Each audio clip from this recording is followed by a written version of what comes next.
Juste deux mots sur le DOCIP, qui est le Centre de documentation, de recherche et d'information des peuples autochtones, qui a été créé à l'initiative des délégations autochtones qui sont venues pour la première fois à l'ONU dans le cadre d'une conférence organisée par les ONG internationales. Tous ces mots sont importants.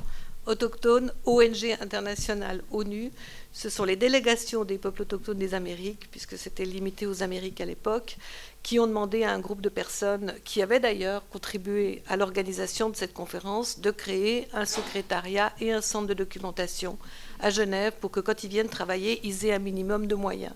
Donc dès le départ, ce que j'aime beaucoup avec les autochtones, c'est qu'ils ont ce côté concret et réaliste.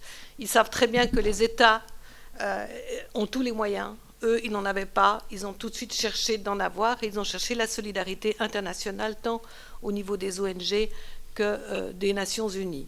Et voilà, c'est comme ça qu'on a été créé. Je ne suis pas la fondatrice, je suis venue un peu de temps après.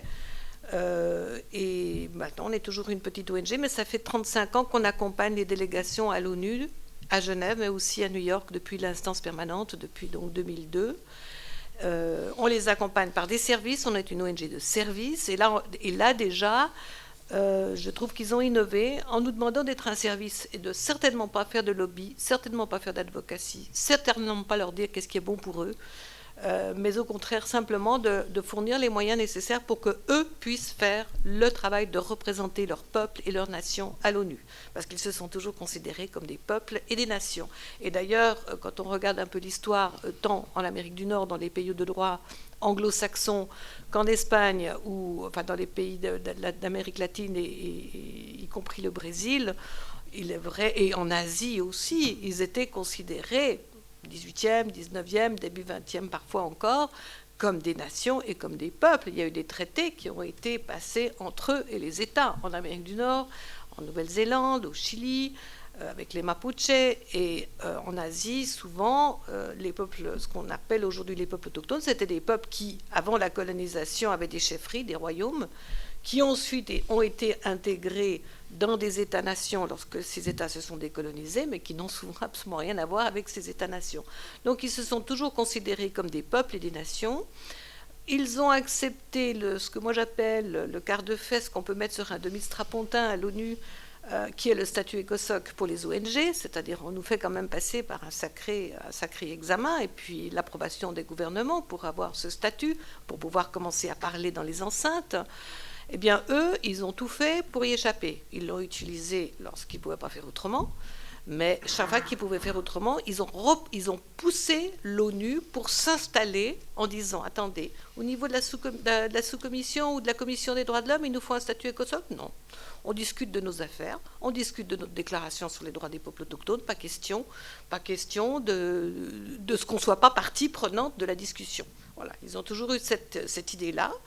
Ils l'ont obtenu au niveau de la Commission des droits de l'homme, ils l'ont obtenu ensuite au niveau de l'instance permanente qui est du niveau de l'ECOSOC, ils ont obtenu au niveau maintenant du Conseil des droits de l'homme et particulièrement du mécanisme d'experts, d'avoir d'une part un mécanisme dont les experts sont des autochtones et d'autre part de pouvoir y participer à très haut niveau, sans statut ECOSOC, sans statut d'ONG. Alors je pense que déjà là, ils nous ont un petit peu bouleversés dans les rapports entre État et société civile. Et c'est ça qui est quelque part passionnant de suivre leur travail aux Nations Unies, c'est qu'en fait, ils bouleversent beaucoup de choses. Alors, ici, on parle de développement. Moi, je vais surtout parler de droits de l'homme parce que pour eux, tout est lié. Alors, isoler le développement de l'environnement, des droits de l'homme, de la décolonisation, ou de la sécurité, ils ont quand même subi pas mal de génocides, ils en subissent encore. Pour eux, c'est complètement artificiel. Et ce qui compte d'abord, c'est leur droit. C'est le droit de pouvoir s'organiser chez eux comme ils l'entendent, avec leurs règles, avec leur gouvernance, avec leur structure, avec leurs connaissances traditionnelles, avec leurs anciens, avec leur vision du monde qui se préoccupe beaucoup des générations futures, donc qui peut aussi beaucoup nous apporter. Donc eux, ils ne considèrent pas le développement comme quelque chose de séparé. Ce qui est d'abord important, c'est le droit de pouvoir s'organiser comme ils l'entendent. Par ailleurs, ils ne se considèrent en général pas comme des gens à développer, pour la simple et bonne raison que leurs problèmes à eux, ils ne sont pas nés du sous-développement, ils sont nés de la spoliation. On spolie leurs terres, on spolie leurs ressources. Maintenant, à Lompi, je viens de sortir d'un comité intergouvernemental sur les connaissances traditionnelles. On essaie de les spolier de leurs connaissances traditionnelles, de leurs ressources génétiques, puisque maintenant, c'est la nouvelle ressource que les pharma convoitent. Donc, pour eux, le problème n'est pas un problème de développement, c'est d'abord un problème de spoliation. Bon, ce qu'ils aimeraient, c'est qu'on arrête de les spolier, et même parfois qu'on restitue ce qu'on leur a pris. Et le développement aussi, il a une autre signification pour eux. Donc je suis totalement hors des discours qui ont été prononcés parce que, enfin pas complètement, puisque quand même dans les objectifs du millénaire, il y a la Human Rights Approach to Development, donc c'est quelque chose maintenant qui est ancré, qui n'est peut-être pas toujours pratiqué, mais qui est au moins ancré dans les idées. Et je suis d'ailleurs d'accord avec monsieur lorsqu'il dit que l'ONU est créatrice d'idées. Je crois que ça c'est une fonction importante qu'elle a. Mais pour eux, pour les autochtones eux-mêmes, le développement, il a une signification complètement différente que pour nous. Si je prends un exemple, d'abord ils disent, nous, on s'est toujours développé, on a toujours évolué, on a toujours intégré des innovations. Ce qu'on veut, c'est pouvoir intégrer les innovations que nous souhaitons et qui sont conformes à notre cosmologie et à notre vision du monde. Ce qu'on ne veut pas, c'est qu'on nous impose des innovations. Ensuite, par exemple, pour donner un exemple qui est maintenant bien documenté, les Indiens des Andes ne considèrent pas que le développement, c'est quelque chose qui est relatif au futur, qui est relatif à un progrès et qui est quelque chose devant eux. Pas du tout. Pour eux, le développement, c'est quelque chose qui est en arrière, qui est relatif au passé, parce que pour eux, il s'agit de retourner à un certain nombre, peut-être pas toutes, structures communautaires qu'ils avaient auparavant, qui leur garantissaient une vie digne, qui garantissaient une vie digne à tout le monde, et qui leur permettaient également de garantir la vie de la terre-mère, qui est à la source des ressources, si je peux dire. Donc vous voyez, on est dans un domaine bien différent, mais en même temps, si on essaie de le comprendre et de travailler avec eux, on apprend énormément.